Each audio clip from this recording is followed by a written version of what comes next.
Hello and welcome to a CBK gaming video.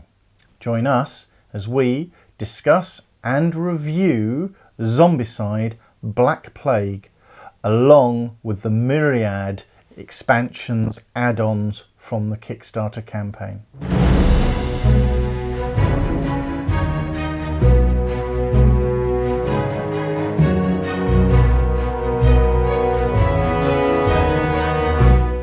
So what is Zombicide Black Plague? It's a 1 to 6 player cooperative board game where you take on the role of adventurers trying to achieve a set objective before you are either overrun, slaughtered by the undead, or another trigger occurs, and that's dependent on the maps. This is a miniature game, and there are a glut of those on the market.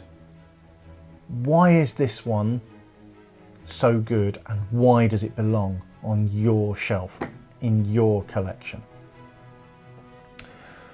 This is a gateway game.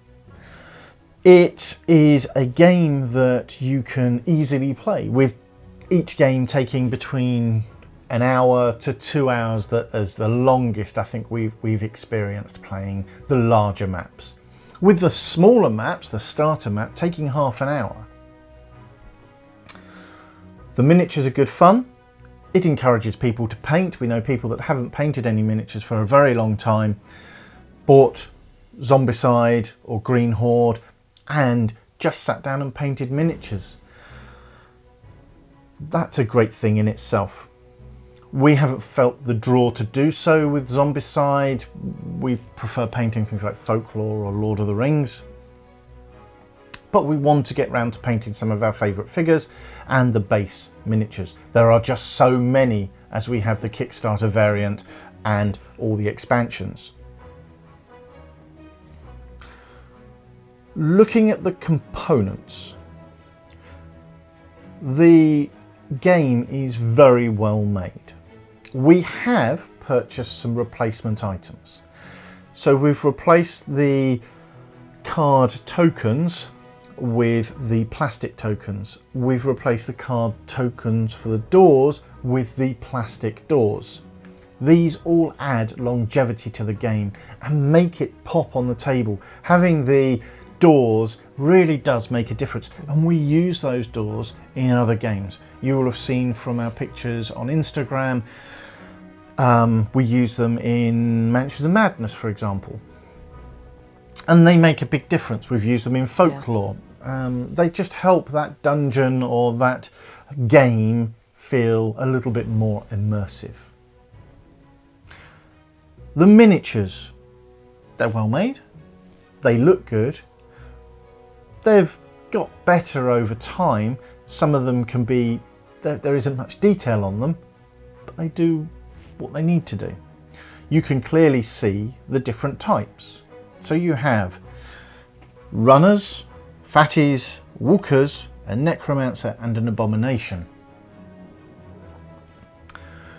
The player boards, very well made, the cards are well printed, the artwork, though not my personal favourite style, still looks good. I prefer that more grim, dark style from Folklore or Tainted Grail. But these are in keeping with the feel of the game. Absolutely, yeah. And they're fun. Let's look at the mechanics. So the mechanics of this game are very simple, and that's why we say it is a gateway game. The monsters, so the zombies, you have walkers. They take 1 point of damage to kill. All weapons, all spells do at least 1 point of damage. So you roll an amount of dice, dependent on the result, you may kill one, you may not. The fatties, they take 2 points of damage to kill. Now, some of the heavier weapons do 2 points of damage. So the hammer, for example, that you start off with, you get 1. You roll I believe it's 1 dice. I would need to check. I cannot think see. it is on the It's 1 starting, dice. yeah. Hitting on a 4+, does 2 points of damage. You would kill 1 fatty. Runners, well, they only need 1 point of damage to kill them, but they get 2 activations each turn, which means they get to you quicker, and if they're in the same space as you and you haven't killed them, they're going to do 2 points of damage to your party, or to one of the characters there. Abominations, they take 3 points of damage. There are, in the base game, no weapons and no spells that can hurt them. You need Dragon Bile and you need a torch. You throw, as an action, the Dragon Bile into a square, and as an action, you throw the torch. If the abomination is in that square, it will die, along with everything else in that square. That is the only way you can kill the abomination in the base game. With the expansion and other characters that are added, there are some ways of doing 3 points of damage that allow you to fight the abomination. Makes it a different game. No less challenging, no less fun, just different. The Necromancer. The Necromancer only needs 1 point of damage to kill, but it creates spawn points, so more undead appear on the board. There is also an order to which you can target the zombies, Necromancer, Abomination, dependent on whether you're using a ranged weapon, whether you're using a spell. Melee, you can pick your targets, but of course you're in the square with them. There are other abominations. There are other zombies that are expansions or extra characters. Some of my personal favourite, the Deadeye Walkers, the Murder Crows, which are horrendous. There are a lot of other abominations which have very different rule sets. Some of them can burst through the walls, breaking walls down, creating new doors. Some of them have some nasty range damage, can't be hurt by certain things. It makes the game very different, but having everything in one game is a nightmare to control. Overall, the mechanics of the game are very, very simple. Every character has 2 actions. They can open a door with an action, they can move, they can attack, they can use a special ability, they can Make noise. They can throw a torch, throw Dragon Bile. As you kill creatures, you get experience points that are shown on the tracker. As you go up in levels, you can get new skills. Each character has different skills. Becomes a little bit more interesting. You get extra turns and extra actions, so you have 3 actions. You can get a free magic action. You can get +1 to your dice roll. So dependent on your need to hit, if you're using a big 2-handed weapon and it only hits on a 5+ on the dice, if you've got +1 to melee dice, that means that you hit on a 4+. You may get +1 dice. So instead of rolling 1 dice, you may roll 2. It's very easy to follow. And somebody new to board games, they're easily able to sit down and play this game. We've done that with a number of our friends and family. Spawning and how the monsters appear on the map. So you will start with monsters and zombies on the map.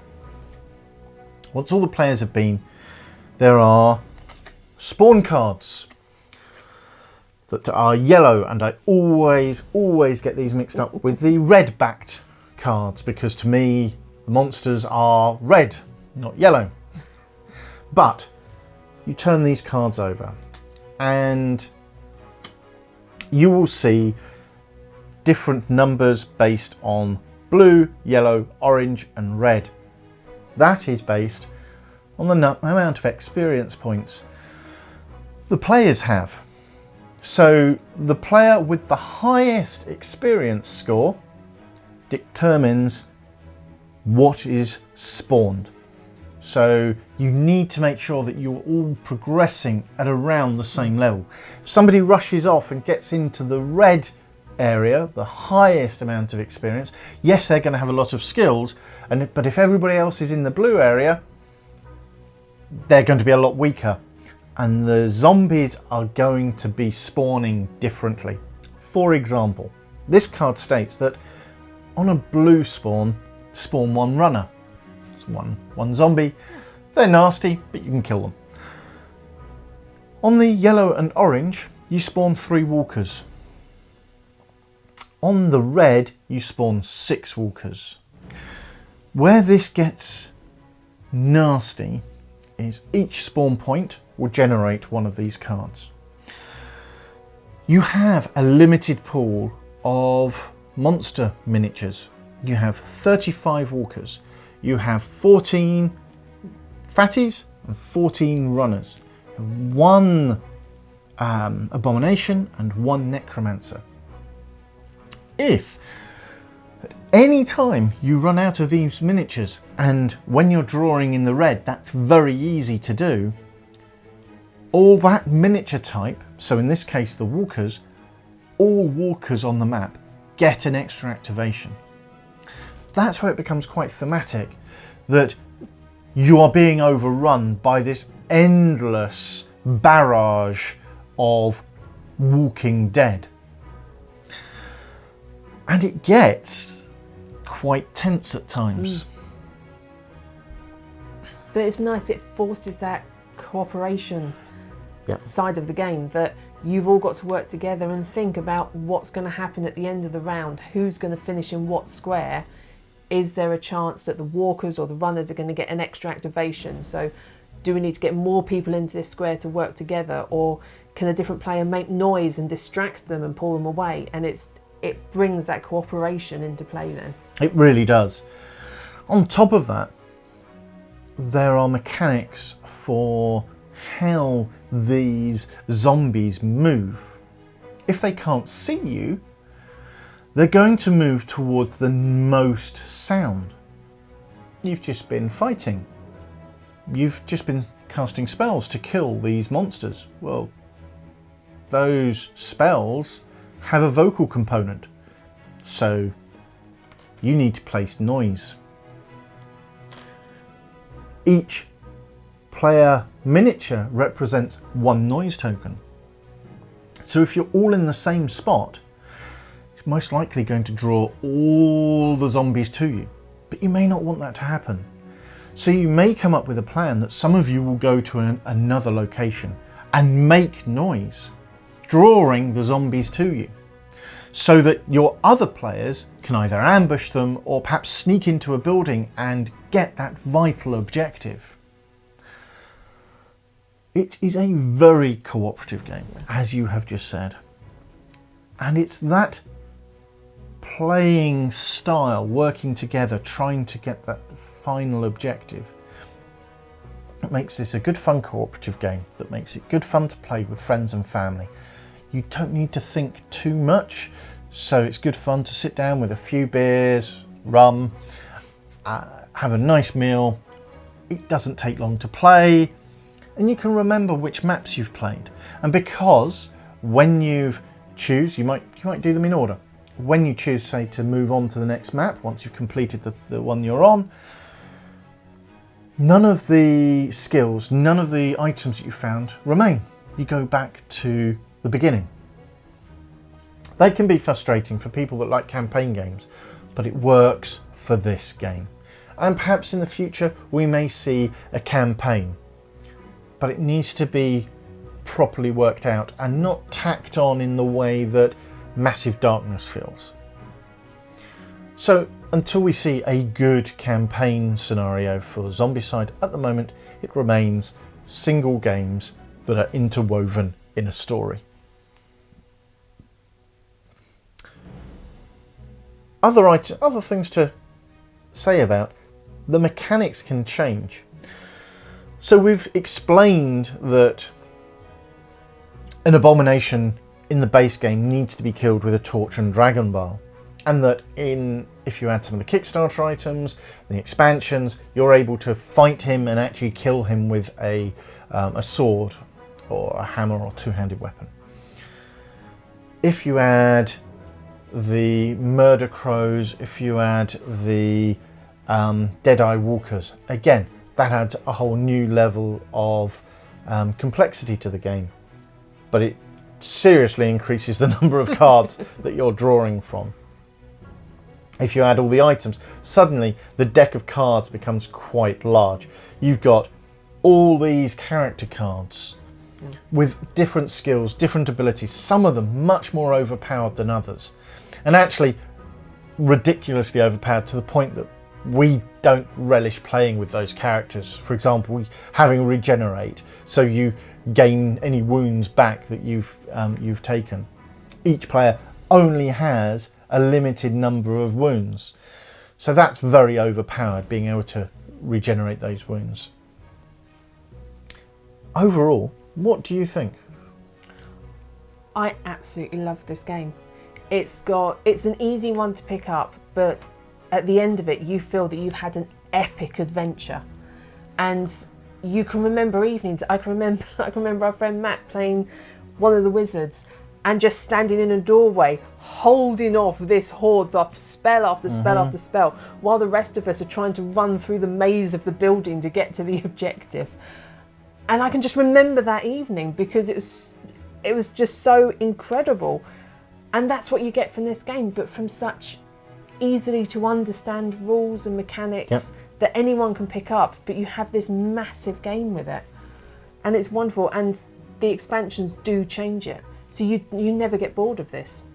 You can do all the base maps, you can do all the base figures, and then add an expansion in, and it completely changes it. I mean, I can remember when we brought in the wolves of Wolfburg, and just to suddenly, we'd got used to the runners moving at 2, to suddenly bring in wolves that can move at 3.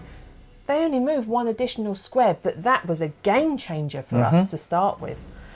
And then when you bring in the murder of crows and what they can do and other bits, it just grows and grows. And because you can change it, you can put in whatever you like and take out whatever you like that evening.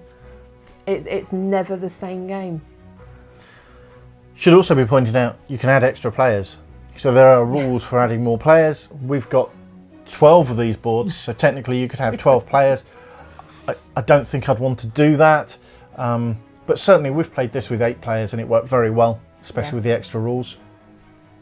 With the extra figures from the Kickstarter and the extra figures from the expansions, you don't run out of miniatures so much, so they may not get as many activations, but what they do get is just piles of them on the board. Yeah. And it looks good. It's quite funny. And yes, I remember Matt and Guy both playing magic users, trying to outdo each other by killing the most amount of zombies in one go. And actually us all trying to create noise to create the most amount of zombie volume for them to kill, and sort of funneling them into this little alley, and it was hilarious fun. And that is what this game is. It's not to be taken seriously. You can see that from the artwork. It's not serious. It's fun. It's funny. It's far superior, in my opinion, to the original Zombicide. It sits nicely with Invader, which is a different game and different enough to be having both on your shelf. So why do you need it on your shelf? Well, it's a gateway game to get your friends playing board games, and that's always a plus. It's great fun to sit down and play. It's short, it's not overly complex. The downside of having it on your shelf is you're going to have a lot of it on your shelf, because if you're like us, you get the base game and you think, actually, it'd be nice to have some of those add-ons. They're damn hard to get hold of. but they are certainly worth getting. We also have Green Horde, which we are going to review in a separate video. That adds some other elements as well. Is that worth getting? You're going to have to watch the video to find out.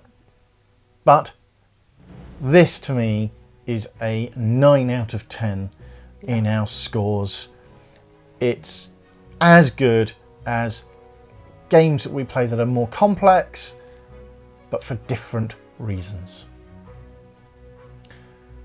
Is there anything else in closing that you would like to say about Zombicide that might persuade people to go out and buy it if they're on the if they're on the fence about buying it? Other than go buy it, it really is worth the money. It's a fantastic game, and you can just bring anyone into it. Mm-hmm. They don't have to have experience of board games. The mechanics are so simple, but they're so easy to pick up. And only having 2 actions at the start, you're not suddenly bombarded with you could do this ability or this ability. You build up to it. And it encourages the cooperative side, because you can't have one player leveling up because it endangers the group. So even though you can do that, it makes you think about the group and work together. And it's got a great puzzle element of trying to get to the objective, but where are the zombies going to go? How are they going to react? And then one player does something you didn't expect, and those zombies are suddenly moving in a different direction, and they're getting closer to you, or they're on you, and you're dead. The game's finished. That's what we've experienced, and it's funny. It's not frustrating. It's not annoying. It's funny. Yeah. If you don't win, it's a laugh about not winning. The funniest moment like that for us, we were playing one of the largest maps. Our friend Jamie, we'd been thinking about how it was all going to pan out, and we had one room, the exit to, and one room to open, and it was simply a case of next turn we open the door, kill what was in there, and get in and escape. We'd managed to create enough room with everything on the board after us. Jamie had his the last turn. He opened the door on his last action to a room full of runners or wolves, it might have been, that just killed us, absolutely slaughtered us. And Jamie at the time was a bit mortified. We were laughing ourselves silly. It was just one of those things, and it was hilarious. And it's left us with great memories of times we spent with friends playing this game. Mm-hmm. And if there's anything we can advise, don't open a door on your last action. No. Or search. Or search. Because if you search, there's a possibility of you finding this card. Ambush. A standard walker appears. That's killed us a couple of times too. Yeah, neither of us have ever done that. No. So, our recommendation, go and buy it. First of all, I'd like to also say thank you to everybody who has joined our channel. Hopefully you'll see that we're very passionate about board games. We're still getting to grips with how we film and the order in which we do things. So you'll see that some of these videos are in a bit of a weird order. We're getting there. I think we're improving, and hopefully you guys will be seeing that too. We're getting a little bit more confident in front of the camera too. So thank you, a heartfelt thank you. If you're not subscribed and you like these sort of games and you'd like to see a little bit more content, please consider subscribing. If you like it, please consider liking this as well. It means a lot to us as we start to grow this channel and hopefully bring more interesting and varied games. So thank you very much for your time. Thank you. Bye.